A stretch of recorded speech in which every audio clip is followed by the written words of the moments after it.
Hagisa ng Granada mag-inang sakay ng truck sa Panabo City, Davao del Norte. Patay ang nanay habang sugatan ang kanyang anak. Nasa frontline ng balitang iyan si Elaine Fulencio. Pahirapan ang pag-rescue sa lalaking ito na naipit sa minamaneho niyang elf truck sa barangay JP Laurel, Panabo City, Davao del Norte.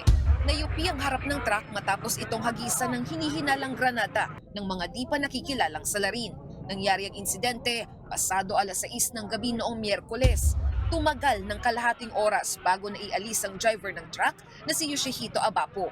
Nadala na siya sa ospital at nagpapagaling na. Isinugod din sa paggamutan ng kanyang inang si Loretta na kasama niya rin doon. Pero sa kasamaang palad ay namatay siya habang ginagamot. Base sa investigasyon, pauwi na ang mag-ina mula sa pamimili ng produkto sa kanilang negosyo nang mangyari ang insidente. Dalawang lalaking sakay ng isang motorsiklo umano ang naghagis ng pampasabog. Sa ngayon ay personal na alitan ng tinitignang anggulo ng mga otoridad. May 2 persons of interest na rin daw sa krimen. Na meron naman silang nag-gather ng mga CCTV sa area, pero tinitingnan pa rin nila at ine-extract para kung baka ma-identify natin yung mga suspects.